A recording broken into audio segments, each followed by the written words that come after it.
Subscribe कीजिए unique engineering tips channel को और बेल आइकन को ज़रूर दबाएं सबसे पहले नोटिफिकेशन पाने के लिए। Hi guys, how are you? Welcome back to my YouTube channel Unique Engineering Tips. Hi guys, how are you? It's मेरा Ajay again. Welcome back to my YouTube channel unique engineering tips. So इस lecture में हम discuss करने वाले हैं particle size, distribution and consistency of soils. ये दोनों topic most important topic है एग्जामिनेशन पॉइंट ऑफ व्यू से। प्रीवियस ईयर्स के जो पेपर्स हैं उन पेपर्स में इस टॉपिक में से मिनिमम 4 की 5 क्वेश्चन आए हुए हैं। सो इन टॉपिक्स पे आप अच्छे से फोकस करना, इनको आप अच्छे से समझना है यहाँ पे। So let's start the video.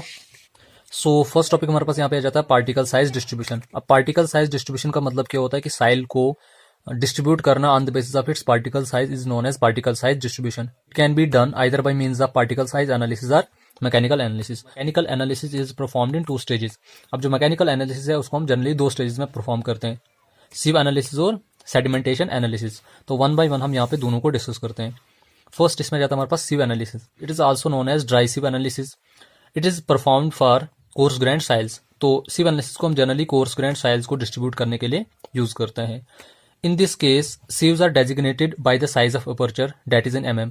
तो एज पर IS अगर हम देखेंगे सीव्स को mm में डेजिग्नेट किया जाता है। जैसे 4.75 mm, 10 mm है हमारे पास, 20 mm है, तो सीव्स को mm में डेजिग्नेट किया जाता है in case of sieve analysis. They should confirm Indian standard code 4601962। So soil passing through Indian standard sieve size 4.75 mm, उसके लिए फाइन सिव एनालिसिस किया जाता है। And the soil retained on Indian standard sieve size 4.75 mm, इसके लिए core sieve analysis किया जाता है। Sieves for coarse sieve analysis, कौन कौन सी सीव्स है जिनको कोर सिव एनालिसिस के लिए हम यूज करते हैं? Indian standard sieve 100 mm, 63 mm, 20 mm, 10 mm and 4.75 mm। They are arranged in descending order. Fine sieve analysis के लिए हम कौन कौन सी सीव यूज करते हैं? Indian standard sieve 2 mm, 1 mm, 600 micron, 425 micron, 300 micron, 212 micron, 150 micron and 75 micron. इनके लिए जो शेकिंग टाइम होना चाहिए वो एटलीस्ट 10 मिनट्स होना चाहिए। इन case of BS and ASTM sieve sizes are in inches, number of openings per inch। As per IS अगर हम देखेंगे सीव्स को mm में डेजिग्नेट किया जाता था, लेकिन इन case of BS and ASTM के केस में सीव्स को इंचेस में रिप्रेजेंट किया जाता है। अब इंचेस में हम देखते हैं कि कितनी नंबर ऑफ ओपनिंग्स आती है पर इंच में। 2 grams of sodium hexametaphosphate is added to water used for sample washing. Sample को एनालाइज करने से पहले इसको हमें क्या करना पड़ता है? वॉश करना पड़ता है। वॉशिंग के लिए जो हम वाटर यूज करते हैं उसमें हम क्या करते हैं? 2 grams of sodium hexametaphosphate add करते हैं वाटर में सैंपल को वॉश करने के लिए। हेक्सामेटाफॉस्फेट को हम कैलगोन भी कहते हैं। उसके बाद नेक्स्ट इसमें जाता है हमारे पास sedimentation analysis. Sedimentation analysis is also known as wet mechanical analysis. It is based upon Stokes law. In this case particle size finer than 75 microns are kept in suspension in a water. जो हमारे पास sedimentation analysis है इसको wait mechanical analysis इसलिए कहते हैं क्योंकि इसमें जो particle size finer than 75 microns आते हैं उनको में इमर्स किया जाता है। इसमें अगर हमने settling velocity of particles find out करनी होगी तो हम कैसे करेंगे? V is equal to 1/18 d का square G minus 1 viscosity into unit weight of water. D यहाँ पे रिप्रेजेंट कर रहा है पार्टिकल साइज। तो पार्टिकल साइज निकालने के लिए हमारे पास फॉर्मूला है 1355 रूट ऑफ काइनेमेटिक विस्कोसिटी एक dynamic viscosity upon G minus 1। तो यहाँ से हमारे पास जो पार्टिकल साइज निकलेगा वो mm में निकलेगा। एट 27 डिग्री सेल्सियस जो विस्कोसिटी ऑफ वाटर कितनी होती है? 0.00855 piles. It can be done either with the help of hydrometer और पिपिट। तो जो हमारे पास सेडिमेंटेशन एनालिसिस है इसको हम जनरली 2 मेथड से परफॉर्म करते हैं, either by using hydrometer method और by using pipette method. Upper limit of particle size for the validity of the law is about 0.2 mm, beyond which the liquid tends to develop a turbulent motion at the boundaries of the particles। So in case of sedimentation analysis जो upper limit है particle size की वो हमारे पास है 0.2 mm। अगर इससे ज्यादा particle size increase हो जाएगा तो उससे क्या होगा कि liquid will cause turbulent motion at the boundaries of the particles। Lower limit of particle size is 0.0002 mm, beyond which Brownian moment affects their settlement। ये भी मोस्ट इंपॉर्टेंट पॉइंट है एग्जामिनेशन पॉइंट ऑफ व्यू से। So next हम इसमें discuss करने वाले हैं methods of sedimentation analysis. First इसमें जाता है हमारे पास पीपीटी मेथड। अब पीपीटी मेथड में हम कौन कौन से एपरेटस यूज करते हैं? इसमें हम पीपीटी यूज करते हैं, jar and number of sampling bottles, Indian standard sieve size 75 micron, वाइलिंग ट्यूब यूज की जाती है जिसकी कैपेसिटी होती है 500 मिलीलीटर और इसका डायमीटर होता है हमारे पास 50 mm। पिपिट क्या होता है हमारे पास? पिपिट होता है हमारे पास it is 125 mm millilitre bulb for keeping distilled water. Distilled water को कैरी करने के लिए हमारे पास एक 125 मिलीलीटर का बल्ब जैसे होता है। तो नेक्स्ट इसमें जाता है हमारे पास सैम्पलिंग पिपिट। अब सैम्पलिंग पिपिट की कैपेसिटी कितनी होती है, 10 मिलीलीटर होती है। इसके बाद जो है इसमें जो डिस्पर्सिंग एजेंट यूज़ किया जाता है, जो मैंने आपको पीछे बोला था कि सैंपल को यूज़ करने से पहले हम क्या करते हैं, वॉश करते हैं। तो वाटर के साथ वॉश करने से पहले हम क्या करते हैं, वाटर में कुछ डिस्पर्सिंग एजेंट यूज़ करते हैं। अब वो कौन कौन से एजेंट हम इसमें यूज़ करते हैं, सोडियम ऑक्सीलेट है, सोडियम सिलिकेट है और sodium phosphates etcetera. These are the various dispersing agent which are added with the water. So next इसमें जाता है हमारे पास हाइड्रोमीटर मेथड। अब हाइड्रोमीटर मेथड में कौन कौन सा एपरेटस यूज किया जाता है, डेनिस्ट्री हाइड्रोमीटर है, 2 ग्लास मेजरिंग सिलेंडर्स जिनकी कैपेसिटी होती है 1000 millilitre, Indian standard sieve size 75 micron, balance जिसकी एक्यूरेसी कितनी होनी चाहिए 0.1 ग्राम। इसके बाद इस साइज ऑफ पार्टिकल अगर हमने फाइंड आउट करना हो तो हम कैसे फाइंड आउट कर सकते हैं, 10⁻⁵ रूट ऑफ He/T। उसके बाद नेक्स्ट हम इसमें डिस्कस करेंगे पार्टिकल साइज डिस्ट्रीब्यूशन कर्व। ये भी मोस्ट इंपॉर्टेंट टॉपिक है, इसमें भी क्वेश्चन आने के काफी ज्यादा चांसेस हैं। तो पार्टिकल साइज डिस्ट्रीब्यूशन कर्व का मतलब होता है कि जो भी रिजल्ट हमें ऑब्टेंड होता है मैकेनिकल एनालिसिस से, उस रिजल्ट को हम क्या करते हैं, पार्टिकल साइज डिस्ट्रीब्यूशन कर्व पे प्लॉट करते हैं। It gives an idea about the type and gradation of soil. जो इस कर्व का लेफ्ट साइड होता है वो फाइन ग्रेन्ड सॉइल को रिप्रेजेंट करता है और राइट साइड जो है कोर्स ग्रेन्ड सॉइल को रिप्रेजेंट करता है। उसके बाद नेक्स्ट इसमें जाता है हमारे पास कोफिशिएंट ऑफ यूनिफॉर्मिटी। अब कोफिशिएंट ऑफ यूनिफॉर्मिटी क्या होता है, it is the ratio of D60/D10। D60 क्या है, D60 रिप्रेजेंट करता है 60% particles are finer than this size and D10 means 10% particles are finer than this size. D10 को हम इफेक्टिव साइज या इफेक्टिव डायमीटर ऑफ सॉइल भी कहते हैं। उसके बाद नेक्स्ट इसमें जाता है हमारे पास कोफिशिएंट ऑफ कर्वेचर। अब कोफिशिएंट ऑफ कर्वेचर को हम CC से डिनोट करते हैं। It is the ratio of D30 का square upon D60 into D10। Same D60 हो गया that 60% particles are finer than this size, D10 means 10% particles are finer than this size and D30 means 30% particles are finer than this size। Uniformly graded soil के लिए जो coefficient of uniformity की value कितनी होती है, 1 होती है। For well graded soil के लिए CC की वैल्यू होती है 1 से लेकर 3 के बीच में, मीन्स कोफिशिएंट ऑफ कर्वेचर की वैल्यू जो है 1 और 3 के बीच में लाई करती है। फॉर ग्रेवल के लिए अगर हम देखेंगे CU की value greater than equal to 4 होनी चाहिए, इससे कम नहीं होनी चाहिए।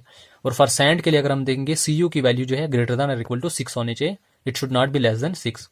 If the value of CU is less than 2 then the soil is of uniform size. If the value of CU is greater than 6 then the soil is of well graded size. तो जितनी हमारे पास CU की value बढ़ती जाएगी उतना हमारे पास size of soil भी बढ़ता जाएगा, और जितनी हमारे पास कोफिशिएंट ऑफ यूनिफॉर्मिटी की वैल्यू कम होती जाएगी उतना हमारे पास साइज ऑफ सॉइल भी कम होता जाएगा।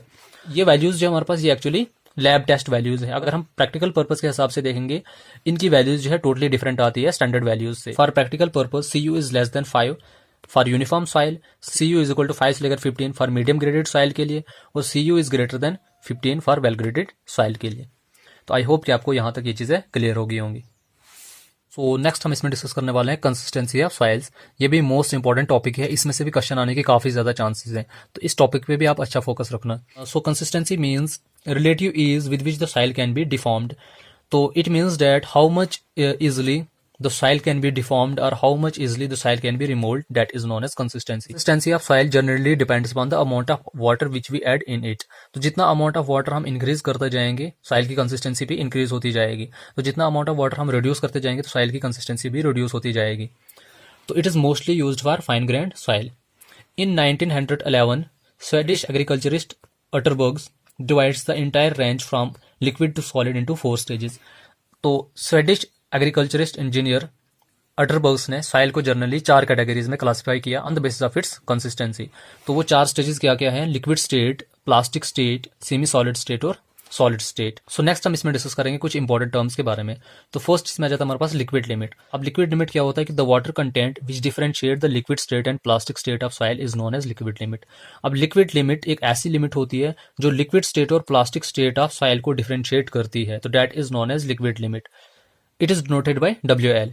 It is the minimum water content at which the soil is still in liquid state but has small shearing strength against flowing। So liquid limit को हम ऐसे भी डिफाइन कर सकते हैं कि मिनिमम वाटर कंटेंट जिस वाटर कंटेंट पे सॉइल अभी भी लिक्विड स्टेट में ही है, so in that case it shows small shearing strength against flowing. तो नेक्स्ट इसमें जाता है हमारे पास प्लास्टिक लिमिट। अब प्लास्टिक लिमिट एक ऐसी लिमिट है जो प्लास्टिक स्टेट ऑफ सॉइल और semi solid state of soil को डिफरेंशिएट करती है, तो that is known as plastic limit. It is denoted bye WP। It is the minimum water content at which the soil can be rolled into 3 mm thread without cracking। तो plastic limit हम उस limit को कहते हैं कि जहां पे हम क्या कर सकते हैं, सॉइल को 3 mm थ्रेड्स में रोल कर सकते हैं विदाउट एनी क्रैकिंग, तो that is known as plastic limit. Third इसमें जाता है हमारे पास श्रिंकेज लिमिट। अब श्रिंकेज लिमिट एक ऐसी लिमिट है which differentiates the semi solid state and solid state of the soil.